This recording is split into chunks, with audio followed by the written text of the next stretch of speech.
I was thinking your middle class family and relatives celebrate ignorance. They put the dumbfuck kids who are obedient on a higher pedestal while they ridicule, mock, and even punish the kids who are born intelligent. So it's a society where being dumb is appreciated and being high intellect is a curse and misery. All right.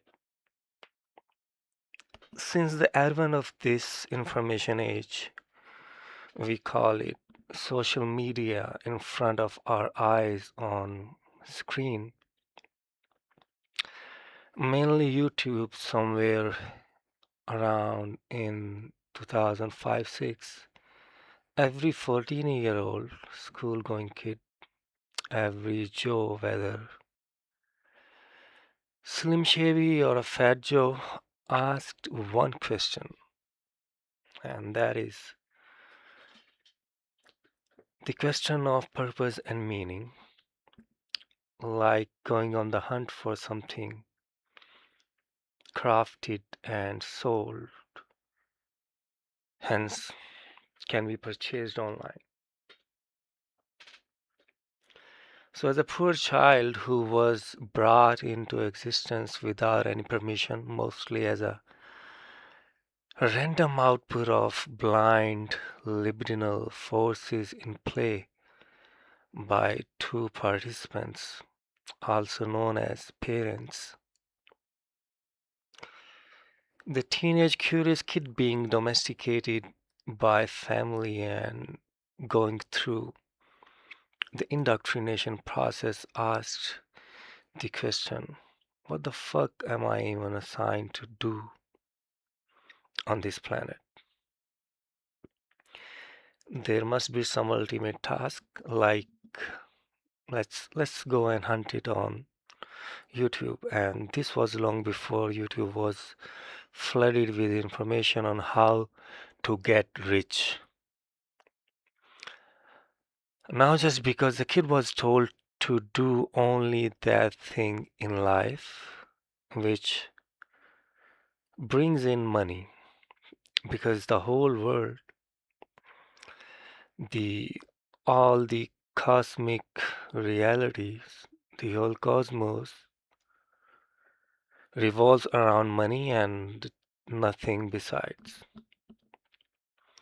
There was a moment of this first distraction recorded in history, so the kid, even without knowing what money is and where money even came from,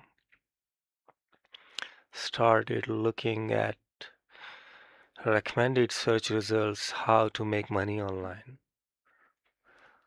Fast forward 2 decades, many of these millennials are now grown as men and women at the face of something they call it midlife crisis, means stuck in the middle where they diddle um, a solution going, a situation going out of control in a controlled environment, fooled by randomness, and call it luck. And everyone is playing dice, hoping to win one chance of success. And the success is written on dollar bills printed by central banking cartels out of absolutely nothing. Fast forward to 2009 crisis, long before the existential crisis of our generation, Satoshi Nakamoto appears with a cure for the flash crash, and there was Bitcoin. Now, this is Labeled as sane money, this is hard money, most precisely. Only this is the scarce money, so by definition, it is the money. While fiat, which is fiduciary media, is fake, worthless toilet paper. You call it paper currency. At that time, no one was cryptographic anarchist and a cyberpunk and a libertarian Bitcoin maximalist, and certainly no one was Ayn Randian on YouTube at that point in time. So no one was bullish on next Bitcoin halving cycle because the euphoric mania was yet to kick in during the lockdowns of 2020. So the question was always how to get money and never what exactly is money. Because even if asked, the friends of the kid were already brainwashed by mainstream economics textbooks. Uh, those a few, if they read, and the silliest pop question like it's the root of all evil, and jiggling around that question, where it is or not, figuring it out, without even asking where did it come from at first place, without even finding the very root of evil and what is even this something which is called evil, and when did it come and where did it come from. Worst of all, no one even asked where the evil doer came from, the human, an alien that landed on Earth from a spaceship.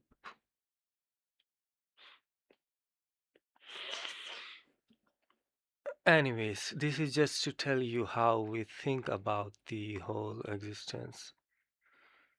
Ignorance is glorified, and the worth of intelligence is measured in monetary units.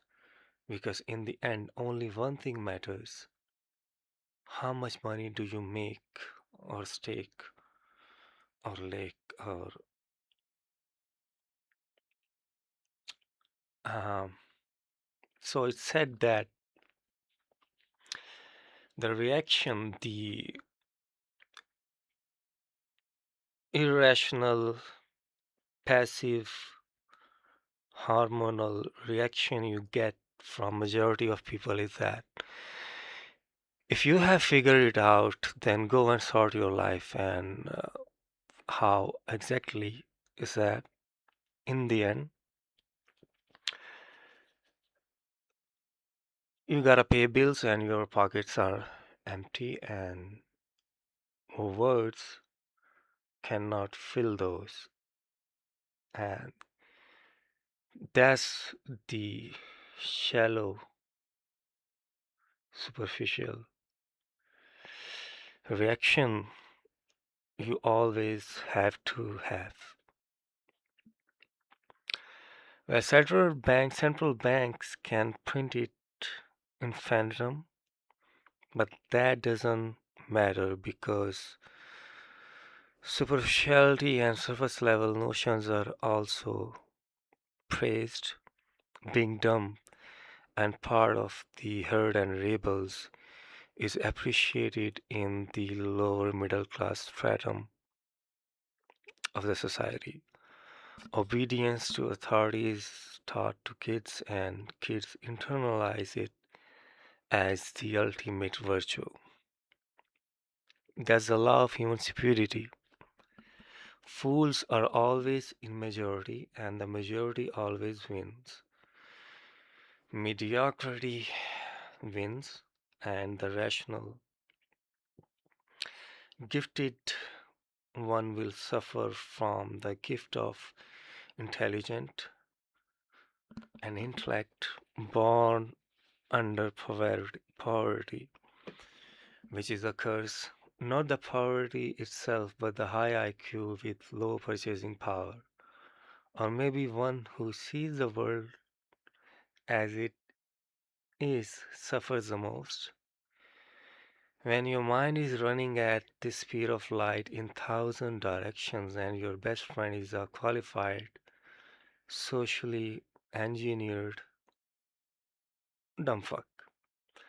So there's a story of everyone in our generation who fantasized that money will come and fix every problem if we keep grinding. And if we don't, it's not a systemic flaw, it's personal behavioral malfunctioning, self inflicted. The system never fails, it's the individual, and if the money doesn't come in, it's just because you didn't work hard and smart and luck. Luck is the most recited word by everyone praying to get rich one day. While the reality is there is no free will, not even a blurred view of any degree of free will visible. You are genetically predisposed and predetermined by blind forces of cause and effect. Mostly the toss is against you, but if you win, when the odds are super slim, like 0.01%, after winning the lottery of success, you do post hoc rationalization and fill the self fulfilling prophecy, which is that you succeeded because you worked ass off and you were a born genius, just because the world around you will say so. So it's all after the facts, but none of you want to face the reality. The playing field is uneven. How come the odds be in your favor? Because economic reality says clear and loud that you are born poor and structurally without any power, control, leverage, anything, just muscle power, but you don't even have that muscle power or strength to do legwork because healthy food is far more expensive. And a $20 billion self-help industry of every these all motivational gurus being exposed by new guru in the town of YouTube debunking each other is there to sell you the fantasy of rag to riches, the flex culture and hip hop motivation of grind poetry, giving you dopamine spikes that if you keep working enough, the efforts will compound and explode after 8 years straight in the line, which is not straight line but in a J curve shape. But nothing will ever work. You will keep working, but nothing will ever work because 80% of market economy, which is called capitalism, is structurally not in your favor. But you are still chasing the holy grail, a whole stacked up Harvard Business School review books on strategy, leadership, finance, and consumer psychology when you yourself are the first and the last consumer in the sense that you tubers would tell you it's time to create, which is fluff that you have consumed enough now, create. But the fact that you have nothing to create except a Fiverr gig or a landing page or a cold pitch which never wins a customer. So this is a trajectory of your life on a chart. Your purchasing power is being stolen and bleeding to death. Your body is decaying, your time is shortening. So the whole of your existence is the mode of decay, decline, and degen.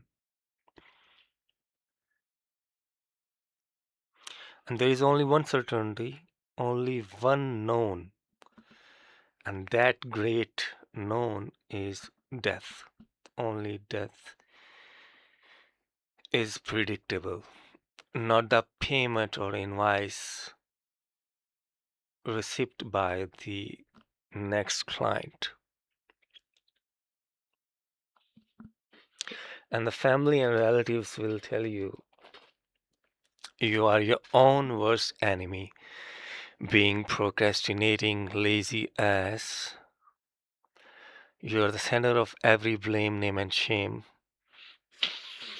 Because that's the whole package you have to live with. First, they feed you with the guilt and shame since childhood so that you don't become a functioning, full human and remain a domesticated animal, and then regret will consume you all your life that you haven't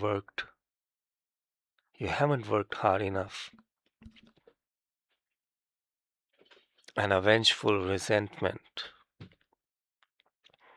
But the problem went worse when you did not surrender your mental faculty of reasoning to conformity and obedience by saying a big no and leaving the herd, leaving the crowd.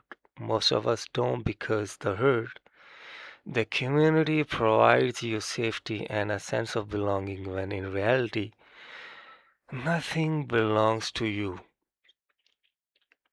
Only one person, and that's only you. And you will never have a time in life to own yourself because the price is too high to be paid. And even that is now in dollar amounts, not in courage, not in inner strength. So the midlife crisis, even further fueled by alienation. There is one Marxist interpretation of alienation, and that is that labor loses the sense of his own being, which is the creation, the commodity he creates. Because there is this sense of creativity which reflects in the commodity. So when in the corporate grind, or even in the gig economy grind, when you see all the gigs are productized into homogeneous commodities, for example, even the logos are sold like same looking products at the same prices at mass level, racing to the bottom. There is no uniqueness, no creativity left, just like a traditional work, the craftsmanship, and the machines come in like AI, which will mass produce the logos and at the speed of light with just a prompt. And there is then this alienation of Frank Kafka, those which is these days popularized by Gen Z as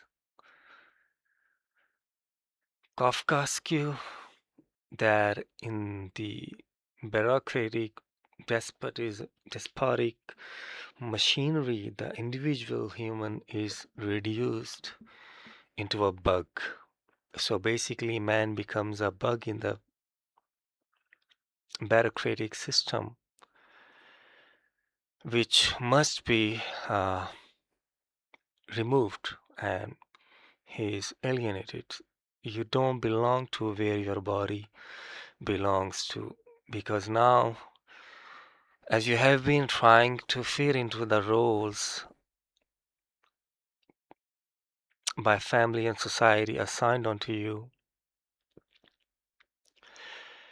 there is no more any natural inclination. That's a endless cycle of suffering.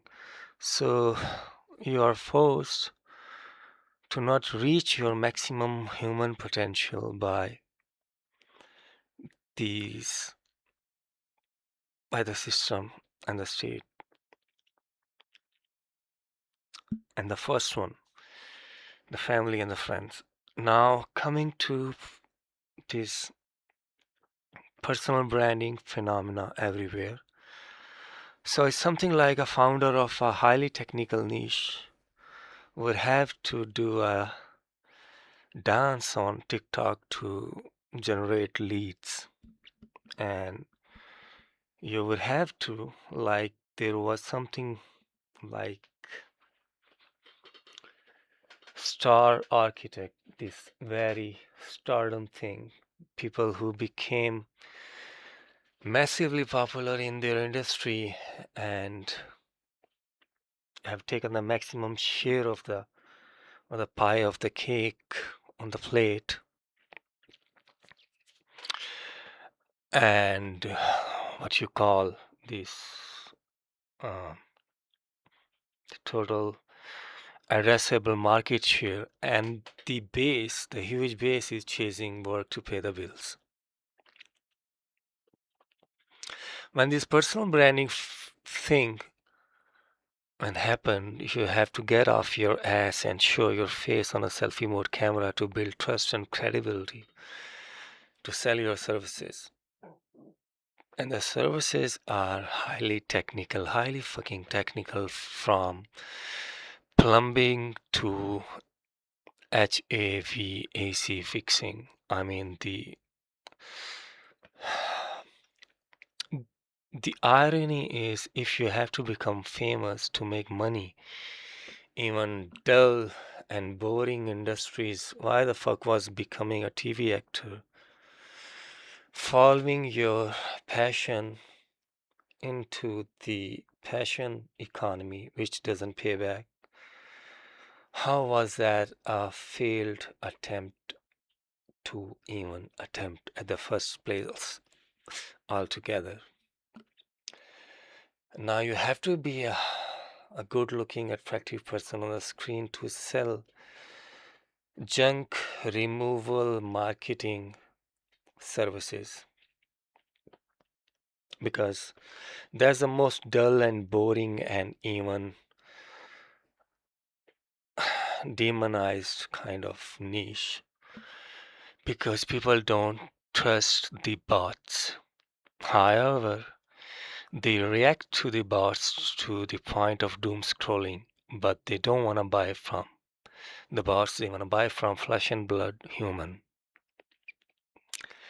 But no matter what you have to do, you gotta monetize your whole self and sell it. That's what the personal branding thing says, the art of selling yourself, like some digital age uh, fetishism. Except instead of selling yourself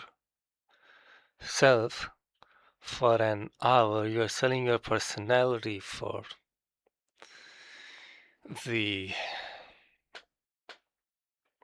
eternity. Um, at least the. So, coming back to the curse of being born intelligent and its external truth, by the herds, the sheep, but it's also an internal turmoil. Not in a cliche sense that deep thoughts lead you to analysis paralysis, but the burden of no outlet whatsoever to pour out the thoughts. And here's how the truth doesn't sell. Only because the majority craves the comforting lies to live by, because truth kills. So there is nothing monetizable and having any monetary worth in truth. And this is where the truth also becomes useless because there is no ultimate truth either. It's all interpretations functioning as power. Um, this is how Nietzsche says it. I'm paraphrasing some of the aphorism. Uh, but the problem is when it comes to the word power, people think of it as economic power or political power. It's never inner biological instinct and psychological strength.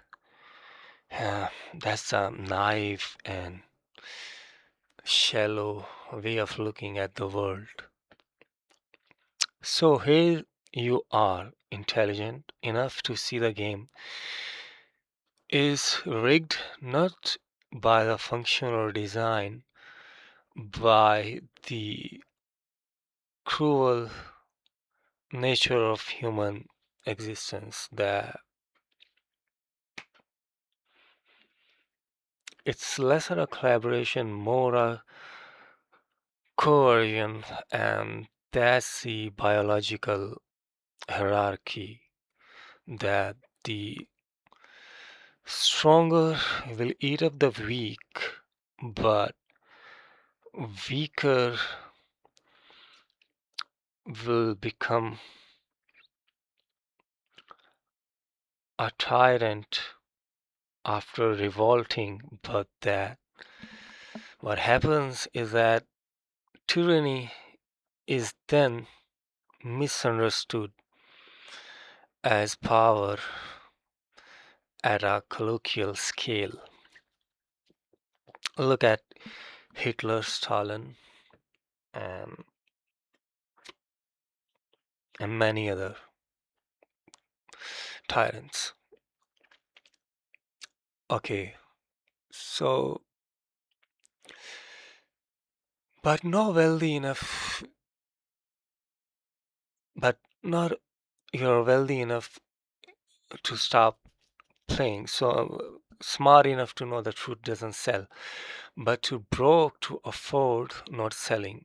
You have got a high IQ and lower purchasing power, the worst combination possible. It's like having a Ferrari engine in a body that cannot afford gas, or having 20/20 by 20 vision, the eyesight, in a world that pays you to stay blind. And the saddest part, you cannot even monetize the intelligence because intelligence without capital is just expensive suffering. It's seeing at all the exits possible but being locked in. It's knowing the map but having no vehicle. The herd calls you lazy, the system calls you a failure, and you are just standing there with a mind moving at lightning speed, wondering why no one will pay you to think. Because thinking doesn't scale up. So no Napoleon Hill gonna work who preaches think and grow rich at the top of the YouTube funnel, which is basically a huge base of dumb masses. Costs don't convert, insights don't have a landing page, and the truth is the least profitable product in the marketplace of ideas. So what do? You learn to dance on TikTok, being in a highly technical niche. You build a personal brand, you productize your service, selling hours. You become the logo you once would have designed. And somewhere in that process, the intelligent kid would ask, what is money? Because the adult's selling how to make money. Full circle. The system wins again. And the worst part, you know it. You see it happening, but you do it anyway because rent is due, because the body is decaying. The alternative is admitting that being born intelligent in worse poverty wasn't a gift. It was cursed with a 30-year free trial that just expired.